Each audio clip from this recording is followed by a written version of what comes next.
Aku makan makanan kampung ni, aku lah. No class tu. Eh. Tak perlulah. Itu identiti kita. Kalau kita sendiri malu dengan identiti kita, siapa lagi yang nak banggakan warisan kita? Yelah. Okey.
Sedapnya makanan tradisi kita.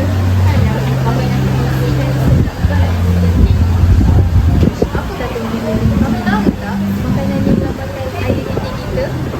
Ini bukan cara untuk kita besarkan semula warisan kita. Sorry. Terima kasih.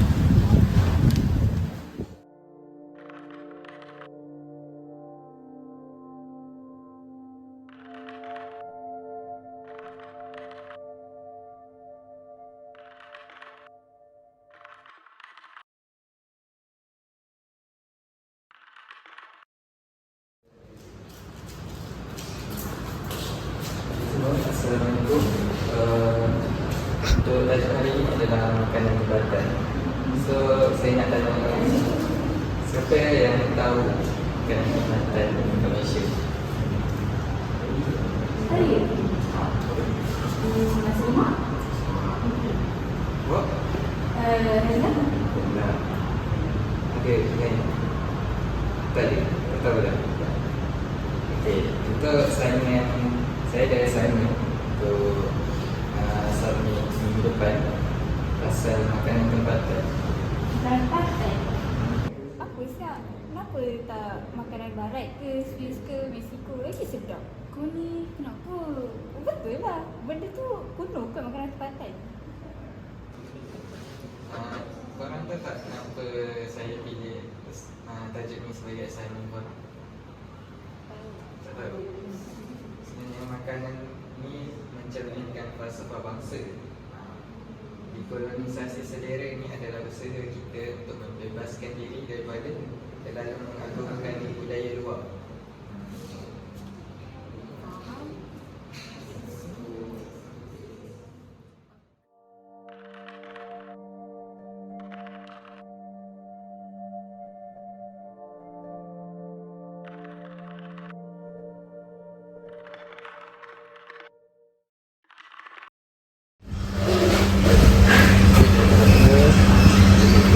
Makanan saya gunakan 3 cara. Cara ini memulai dan remit itu antara makanan yang selalu dapat tiga kawin dan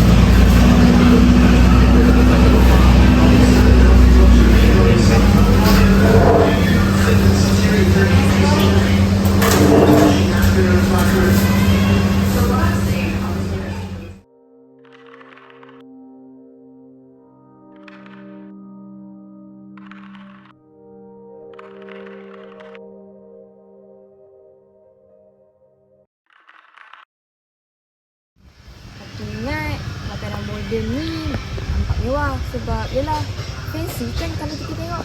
Tapi sebenarnya makanan tradisi lagi menarik. Kalau aku review makanan tadi tu, mesti orang luar tertarik dengan makanan kita. Salah aku juga sebab aku banggakan makanan luar, tak utamakan makanan kita.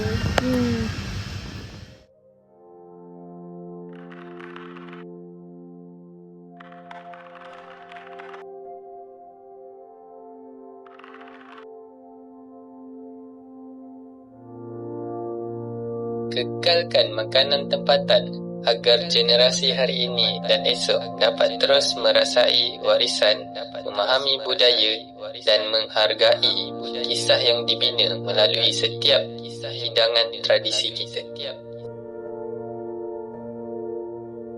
Selagi kita memelihara rasa yang diwariskan turun-temurun, selagi itu kita memelihara ingatan, kasih sayang dan roh masyarakat yang menjadi nadi negara.